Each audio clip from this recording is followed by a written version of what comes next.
All right, I'm gonna start. All right. Hey y'all. I'm Mrs. Gonzalez, and tonight we will be talking about fostering positive self-esteem in our children. Um, yeah, it's super important, really important. We're gonna talk about why it's important. We're gonna talk about ways to do it, and yeah. So, fostering positive self-esteem in our children. Who can tell me what self-esteem is? Like, what is self-esteem? Just jump in. I guess it's like how you feel about yourself. Okay. Um, if you value the value you put on your own life, your own self, I And think. self-confidence. Yes. Mm, Yes. Yes. So you both hit it like head on the nail, like right on the nail. Confidence in one's own abilities and worth and self-respect. So the self-respect part is really, really important because I think that what a lot of us do and what children do a lot of the times is we make sure that we are respecting others, right? And we want to make sure that we are taking care of others and that we are showing care and love to other people, but sometimes we don't really do that for ourselves. I know for myself, being a mom and a social worker, the biggest thing is I'm constantly giving to everyone else, and you have to take a step back and say, okay, what am I doing and what do I deserve in this situation as well? So I want to talk about why self-esteem is important because I think it's one thing to know what it is, and it's another thing to know how to build it. But if we don't know why it's important, then all of these things just fall by the wayside. So why is self-esteem important? Does anybody know, or can you take a guess at why it would be important for our children to have positive self-esteem?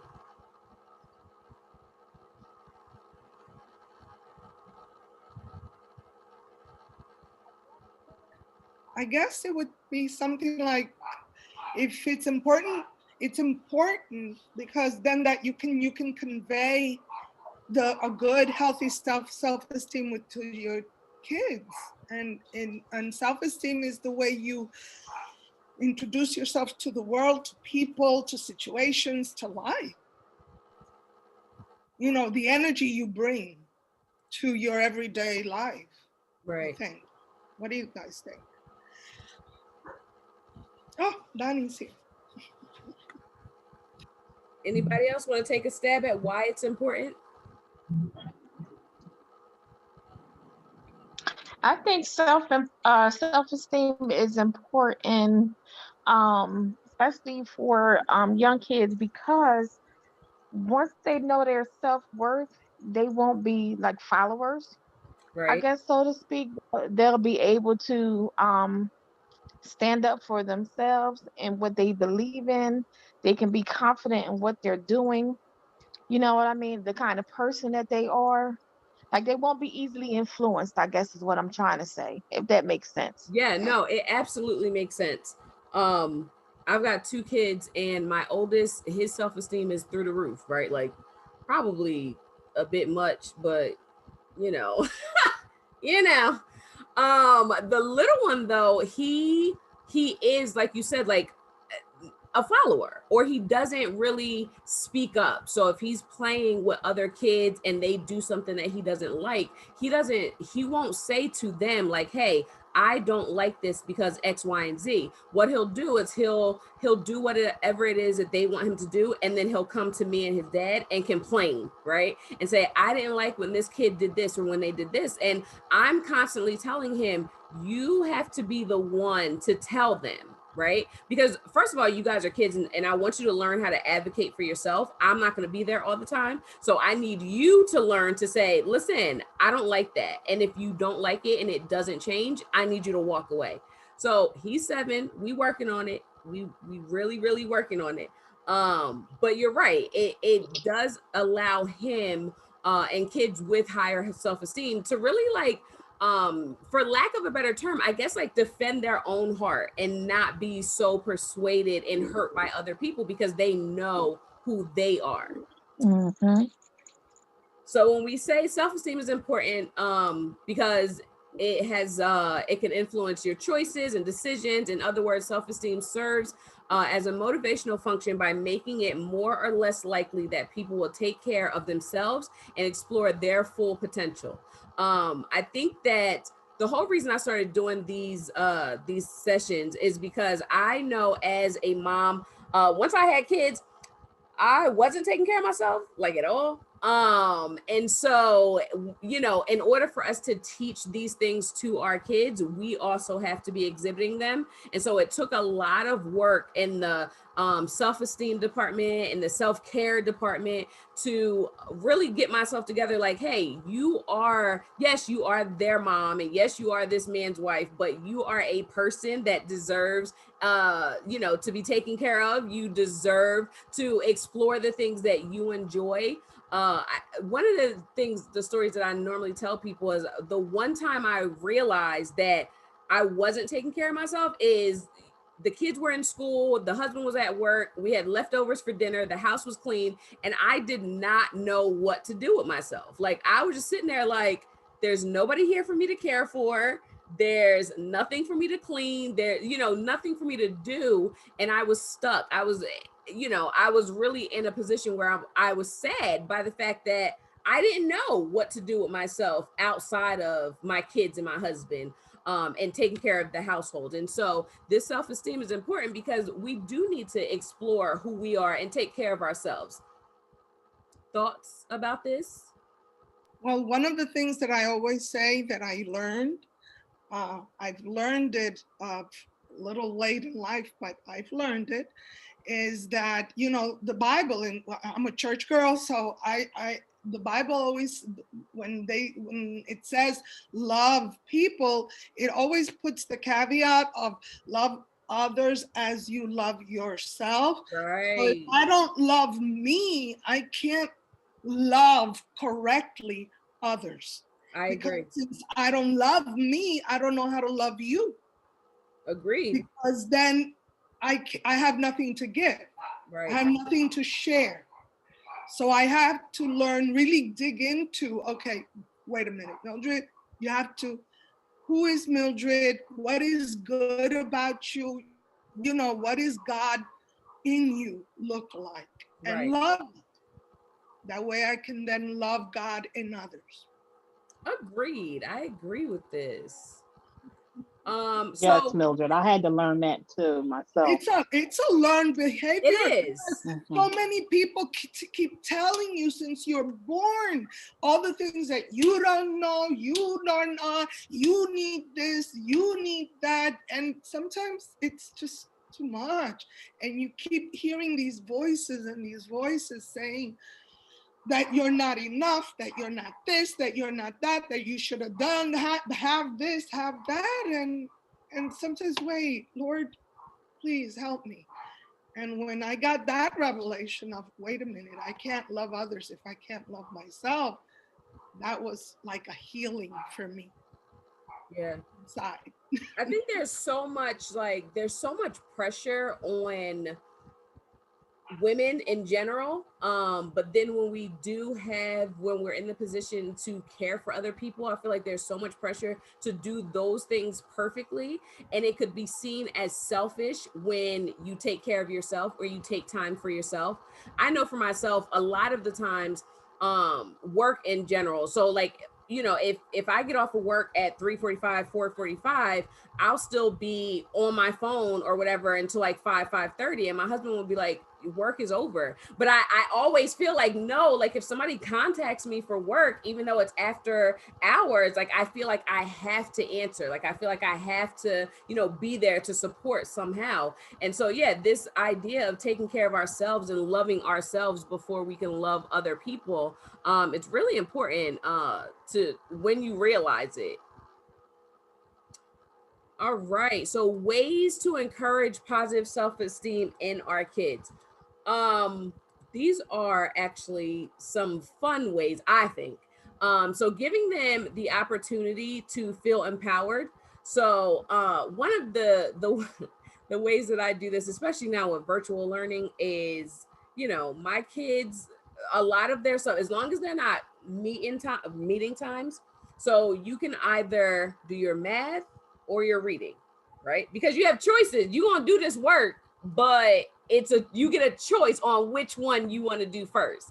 And so because my youngest he's better at math, he actually enjoys math, he always wants to do his math first. Like, I'll give you that choice, because that's what you want to do. And so it also helps them to learn that, oh, what I want to do is valuable, right? It is important for me to make the decisions and not always have someone to make the decisions for me. Giving chores or responsibilities. My kids have chores. I don't know if it's helping with their self-esteem. I don't know, because listen, sometimes they do them, sometimes they don't. That's hit or miss. But they do. We have these chickens, and so my youngest is really, really, really into caring for other things and people, which is great. So his responsibility is to go out and make sure the chickens have their food, make sure they have their water, make sure he collects the eggs. Like, that helps with him because that's something that he does. I'm not doing it. My oldest son will go with him, but he doesn't want to do it. But he feels really empowered to know, like, hey, I have to go do the chickens when I wake up in the morning because they need to eat, and it's my job to make sure that they eat. So that definitely helps him. Allowing your child to do things for themselves. Listen, I am a firm believer in having your kids do their own thing very, very early on. And not, obviously it helps with their self-esteem as well. But my thing is, like, I just want you to learn how to be able to care for yourself. You can't leave my house and then go to someone else's house where they're going to take care of you. Like, you have to learn to take care of yourself. Complimenting your child, but not overdoing it. So kids know when people are being fake. Like, they can feel it. They have a radar. Yeah, like, they know when they are not getting. There's a radar going on. Okay.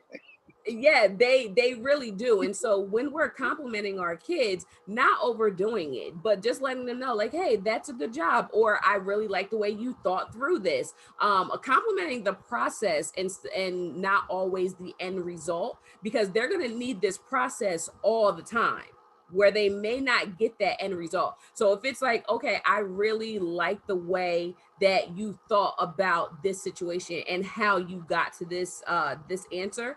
My oldest son is one where he's a thinker, and so he's also like my why kid. So, the ones where you say, hey, I need you to do X, Y, and Z. And if he asks me why, it's not because he's trying to be disrespectful, but because a lot of the times he does have better ideas than what I was thinking. And so I'll say, Pop, why don't you do X, Y, and Z? And he'll say, okay, but wouldn't it make sense? Wouldn't it make more sense if I did this instead of that? And then sometimes I have to check myself and I'm like, yeah, it does actually make more sense. That happened to me too. That happened to me with my son. They have more comments, like they see things in a different perspective, and they're like, Mom, why would I know it? Why don't I just do this and this? Mm-hmm. So, oh, okay. Yeah. And that's an awesome thing for their self-esteem, because they are allowed, right, to think through these processes, but they're also helping the situation, and they are advocating for things that are better. When they're talking to us and he says, okay, I think this is a better idea, and I'm thinking about it like, oh crap, no, you're right, that is a better idea. As opposed to shutting it down. I think sometimes we've gotten so used to like shutting children down that we're not understanding that when we do that, a lot of the times we are crushing their self-esteem and their self-will, because some of us got some really strong-willed kids. And I actually appreciate strong-willed children, because when they become adults, it is going to benefit this world. I thoroughly believe that. And so if we cannot crush that out of them until they become adults and just listen to what they have to say, we can build their self-esteem. Another thing is learning the difference between corrective criticism and just regular criticism. So this would be it's funny because this shirt with the hole in it. So my son, the oldest one, like I said, he just whatever. When he gets dressed, he does not care to like dress, if that makes sense. Like he wants to wear sweatpants all the time, to the point where this year I didn't even buy him jeans because I bought him jeans one year, and when I went to clean his closet out for the summertime, all 12 pair of the jeans that I had bought him were still in the closet with the tags on them. Mostly because I went to work before he went to school, and so therefore he was able to get away with wearing 4 sweatpants for like the whole school year. And I'm like, bro, what's up? Like, I done spent all this money on these clothes. Like, what are you doing? So now I don't even fight with him. You want sweatpants? You gonna get sweatpants, because you know what? Whatever. I'm not about to fight with you about this. Like, I'm just not. But it's funny though, because one morning when I was able to put him on the bus, he had on his favorite shirt, this Pokemon shirt, and it had a hole like right here. And I asked him, I said, Pop, you know your shirt has a hole in it, right? And he was like, yeah. Oh, and like, you still gonna wear it? He was like, yeah. Oh, okay. Like, long as you know, and I know that you know, and you still want, that's none of my business. All right, cool. So just learning the difference between, you know, letting him know, like, I know that has a hole in it, and I don't know if you know it has a hole in it. And then when he says yes, like, okay, and you like, you're choosing to still wear that. Yeah, he's like, yeah, it's my favorite shirt. Okay, that's none of my business. All right. That's the hardest thing to do, let me tell you. It is the thing, because there's been moments when I'm like, we're going to an event or a place and you don't want to put your dressy pants. Yep. You want to go in jeans. And I have to kind of, all the power in me, I had to just put it in and say, oh God. Yes. No. But then the event, somebody would tell him. And then the next time, so it's not what we say, what somebody else says, you know, peer pressure. Yeah. That's what works in those situations. I'm like, okay. Yeah, my son is, he's big on these slides now. He's got like these little Adidas slides. I don't know what they are, just some slides that he wears without socks. Mind you, he wears them without socks. And so earlier in December, like when it first, or not December, earlier in February, when it like first started snowing and stuff like that, we went to church and I happened to look down and I'm like, bro, you got these slides on with no socks on. And he's like, yeah, I'm comfortable. Dude, I'm in this church looking like a bad mom because you got slides on with no socks in the snow. Like, what's up? Like, what's up with sweatpants? Like, you look crazy, my dude. And he's just like, I'm comfortable. And I'm like, you know what? You're right. So yeah, but taking all that and like thinking about my own ego, right? Because that's the first thing I went to when I looked at him. Instead of me first being like, all right, if you're comfortable, then you're comfortable, I went straight to how people was going to look at me. Because I'm like, you look crazy. And people are going to think that I'm a bad mom because of how you look. And so, yeah, like Mildred said, it is a constant struggle to allow our kids to be who they are. Like, it is. I'm not going to sit here and lie and be like, oh, it's so easy. It's not. It's very hard. Because yeah, there's ways that I want him to look and want him to do things. We got our family pictures taken and I prefer for them to smile, like full teeth smile, because it's a lot of money for these pictures. So I get these pictures back and he's not smiling with his teeth at all. And so now I got an attitude because I'm like, bro, like, why? And he's just telling me, he said, listen, this is how I wanted to smile. And sometimes I don't feel like smiling. And I'm like, all right. I mean, I get that.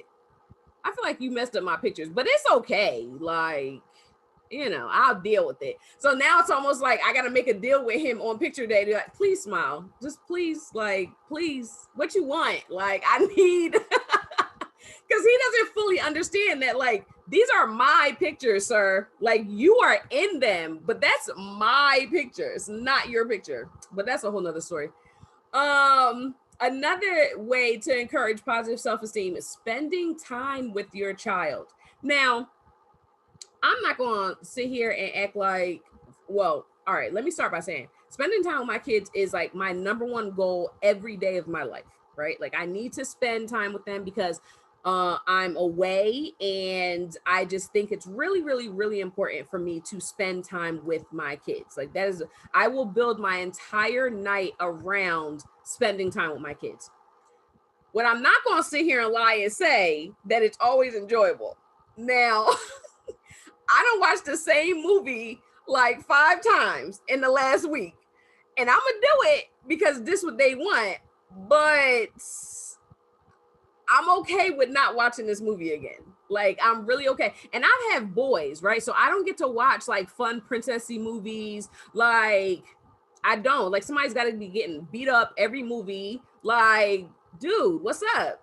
But you know, the fact that I'm spending time with them doing something that they want to do, even though it is not something that I want to do, they're understanding how important they are, right? That the things that they want to do matter. And the fact that once we teach them at home that we have their back and we agree with a lot of like the things that they want to do, them facing the world is nothing because they have this secure foundation home. And so I will sacrifice my brain to watch this same movie over and over if it's going to allow my kids to understand that they are worth my time. My youngest son, he is just, the oldest one will save me sometimes because the youngest one will watch the same movie literally back to back. He's like, we just watched the Heroics. I don't know if y'all seen it, but we just watched the Heroics like last week. And let me tell you, every single night he asks, you guys want to watch the Heroics? You want to watch it? Dad, you didn't see it because you weren't here when we watched it. Do you want to watch it? And I'm just like, and then don't let me be on my phone, right? Because they'll turn around and be like, Mom, watch it. And I'm like, dude, I watched this like 5 times with you, but you right. I'm gonna watch it. You right. So spending time with them. We are also big on video games. Or not video games, board games. Y'all know, like I go hard with board games.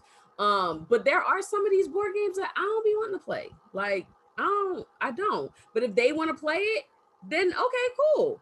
Also, I use these as like, all right, I'm gonna play y'all game. I'm gonna keep playing y'all game. I'm gonna keep watching y'all movie. Because as soon as I ask to watch a Little Princess, we watching the Little Princess because I don't watch all these movies that y'all want to watch. We got to watch something I want to watch. And then lastly, again, just back to allowing our children to be themselves. So if my pop wants to go to church in his slides with no socks on, you know, all right, cool. Long as you are not doing anything that's going to get you sick or whatever the case is, cool. Another thing with allowing them to be themselves is, and this is what I've learned and what I've been changing with my kids, is I used to force them to give people hugs and kisses, right? Like I used to force them all the time because, you know, like family and stuff like that, like that's what you do, like you give hugs and kisses. And I remember my oldest telling me like, Mom, I don't like doing that. Like it makes me feel weird to have to go and hug and kiss somebody. Right now, for people that he like, his mom, he'll go. Of course, that's his mama, his auntie, whatever. But like, it would be, you know how we have like our friends as like your little fake aunties type of deal. And he's like, I don't like doing that. And so another situation where I had to check my own ego, like he has the right to not want to hug and kiss people. Right. If he said, as long as he's not disrespectful and he says bye or whatever the case is, he has the right to not want to do that. And so that is another thing with allowing them to be themselves and understanding that a lot of the times when our kids are who they are, 90% of the time it has nothing to do with us. That's who they are. And I know I'm still working on that, right? Like I'm still like, oh, because you know, it makes you feel crazy. Everybody else kids is hugging and kissing and saying bye, and then mine is just like, and I'm just like, But that's just it. One of the things I always was with, told my mother and my father well, look, stop comparing me with other kids. I'm me. I don't want to be compared with anybody. And they always were praising somebody else's kids, but they didn't go with those kids at home. So Yeah. you have me at home, that kind of a thing you don't know. And it was like, no, I don't want to be compared to that. I Yeah. have to be acting like so and so because you admire them the way they are for a minute or two, and Yeah. you're living with me. I agree. I agree. So I've definitely gotten to the point where I'm just like, all right, well, this is who he is. Um, he's the kid that, like, if I say it's time to go, he's gonna go sit in the car. Right. Like he's not going around trying to like get more time. He's like, all right, it's time to go. Where the youngest one is like hiding out in somebody's closet because he wants to spend more time here and all this other stuff. The big one's like, all right, well, can I go sit in the car? Like, I'm gonna go in the car because you said it's time to go. Literally, as soon as church is over, he goes and sits in the car every single Sunday. And it took a while for me to be like, listen, he doesn't have an issue with none of you guys. He just prefers his own space, and he's allowed to want that. Like it's his space. So a Long lot of these things as long encourage as he's positive self-esteem. polite and whatnot, there's no problem. And as soon as he finds like a girl or somebody that he likes, he'll gravitate. Yeah. It's also the age, Yeah, he's 12, man. phases and seasons. Gotta respect that. Yeah. I'm like, ugh. So all of this stuff, when we talked about ways to encourage positive self-esteem, one of the ways that we will get into is positive self-talk. And so when we talk about why positive self-talk is important and what positive self-talk is, which we will get into, why it's important, before we talk about what it is, it increases self-esteem, it improves our motivation, it curbs our negative emotions, especially if we keep reminding ourselves the positive, right? Helps with physical health, because if we go back a couple of sessions ago where we talked about self-help, it's not what we talked about. We talked about self-care, and we talked about how not taking care of ourselves has physical, it gives us physical illnesses to our body, right? So we talked about how worrying bothers the stomach and the kidneys and all this stuff.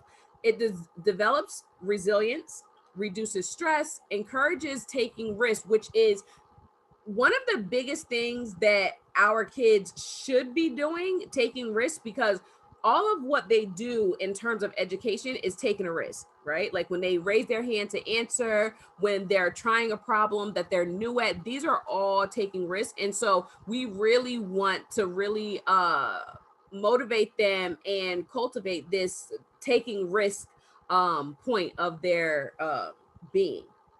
Serves as a coping strategy and helps kids to achieve their potential. So when we talk about why positive self-talk is important, I wanted to talk about what it is. So one of the things, so I have my planner. I like live by this planner now. And one of the things on my planner, which I'm going to show you guys, is I do a quote of the day. I don't know if y'all can see that one.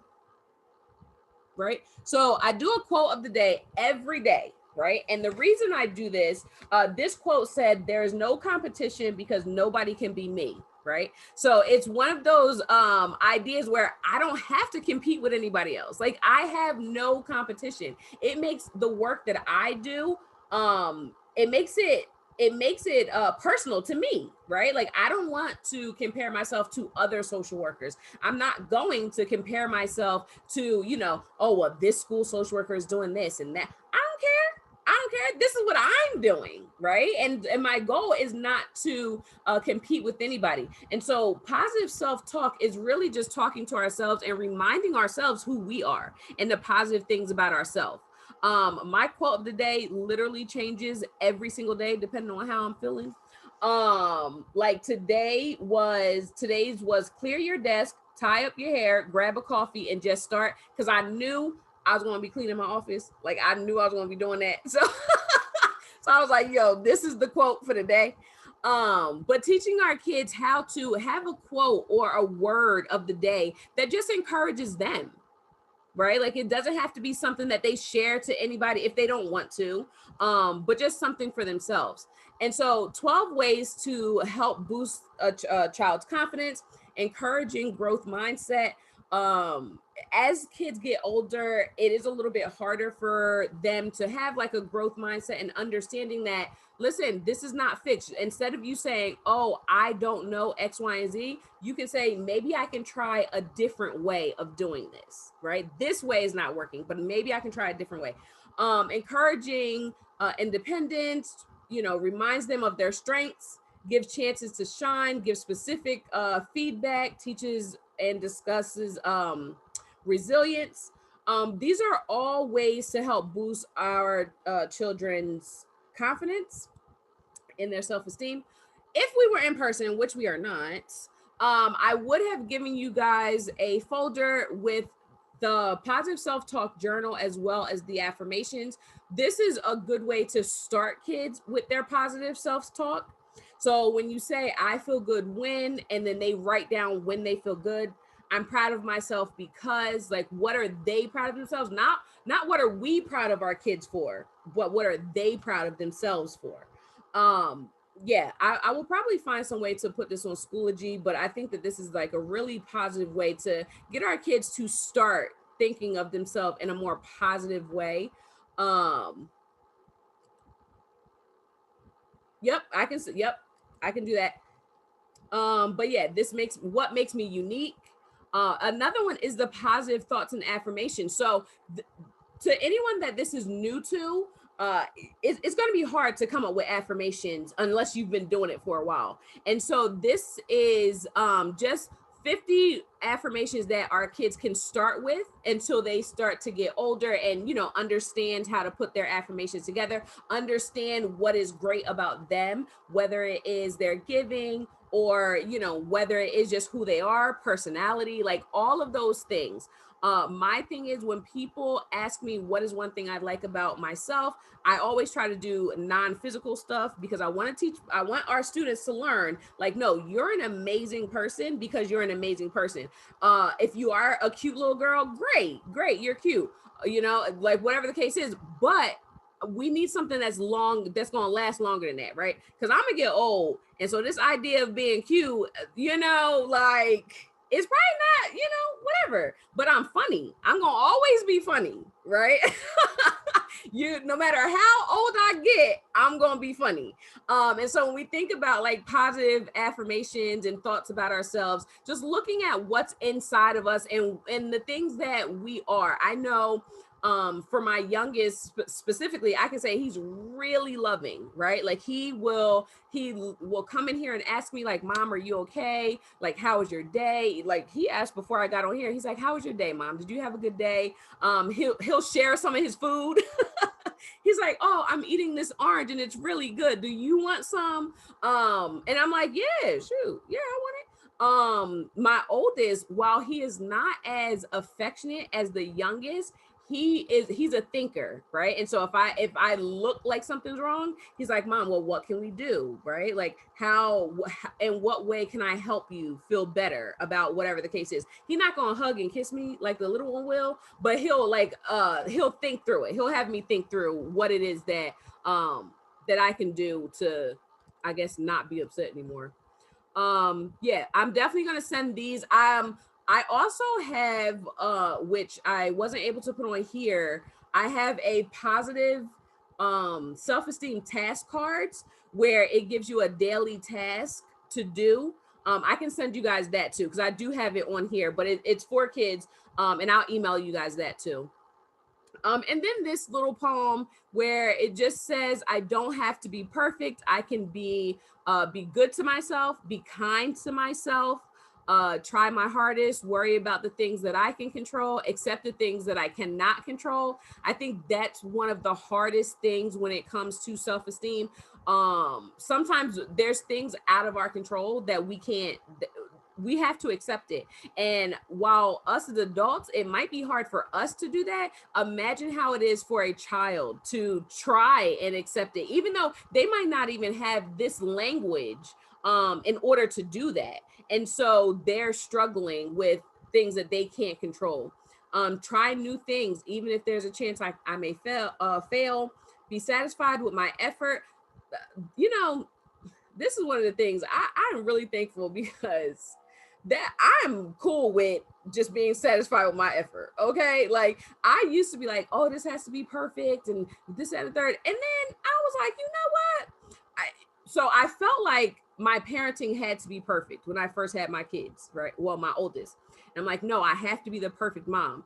And then I realized he ain't never had no mom before. Like, who he gonna compare me to? So you gonna get what you get. Yo, it really, really helped me with my parenting because, like, you know, when you first become a parent, it's like, oh, I need to do this and he needs to look this way. And I'm like, yo, who am I trying to impress? First of all, he's one. So what am I trying to impress him for? Like, no. So really being satisfied with your effort. Now, that don't mean purposely failing. It means that, like, you do the best that you can, right? And be okay with doing the best that you can. What was this? Love myself if I fail, love myself if I succeed. No others will still love me if I fail. Yes, and you know what? A lot of times we can redefine what failing is in any given situation. So if you try something and you don't succeed the first time, it's not always a failure, right? It could be a learning situation. So my favorite person right now is Stacey Abrams, right? Because like she's just bomb. And so we know that she didn't win the governor of to be the governor of Georgia. But what she did, right? She went back and she was like, all right, I didn't make it. And she could have easily tucked her tail between her legs and not like shown her face. No, she went and registered over 800,000 voters. Like that's one of those things where it's like, it's because people who fail at those elections or whatever the case is, it's almost like you never hear of them again, right? Like what the heck happened to this person? Not her. So that's what I mean by you can redefine what it means to fail. While no, she did not win to become governor. She didn't fail. She did not fail. But yeah. But she changed history. Exactly. She like my best friend in my head. She's my best friend in my head. Know that my mistakes and failures don't define me. Know that my success isn't the reason people love me. Still be proud of myself. Accept the mistakes of others. Know that I may not be good enough yet. And who defines what's good enough, right? Like as long as you're good enough for yourself, don't nobody care what nobody else say. Know that other people are better than me at some things, and that's cool.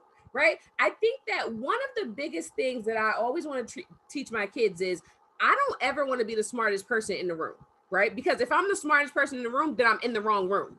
Like I don't need to be in there anymore. I want to be around people who are going to teach me things and motivate me and change something, right? Like we all know something about other things that each other may not know. Those are the spaces I want to be in because I want to always learn from people. And so understanding that there are some people that are better than you at some things, and that's okay. Know that I am better than some other people at other things. And I think this comes along with the confidence, right? I know that that's for myself. I've always been like the type of person where it's like, yeah, I know this, but you know, like laugh it off a little bit, like whatever, like really downplaying what I know in certain situations because I don't want other people to feel uncomfortable. But then I realize if people are uncomfortable with anything that I know, then I don't need to be around them people. Like, you know, like that's, you know, that's a whole nother story too. Make mistakes just like everyone else does. So I make mistakes like everyone else, lose and still have fun. I lose at games all the time, y'all. Like I tell people all the time, I am not competitive because I'm going to lose. I know I'm going to lose. I'm going to have fun the entire time, but I know I'm going to lose. Like honestly, we play board games in this house and my kids beat me all the time. Like, and it's cool. I'm still having fun. So whatever. And it boosts their self-esteem. They be real hype. They really be beating me though, because I don't believe in letting kids just win. So they really be beating me in real life. It's crazy. And like not be afraid to fail and realize that nobody is perfect. So yeah, I can send you guys this one too if you want. And I'm done. Any questions?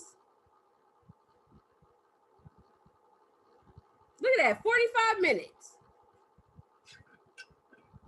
That was awesome. Well said. That was well said. Awesome. That was awesome. Look at you. That was really good. I like that. I really like that. I got my little ring light. All right. Yeah. So I'm done, y'all. Good. Okay. So you're gonna send us the information. Yeah, hold on. Send us that. Let me start recording.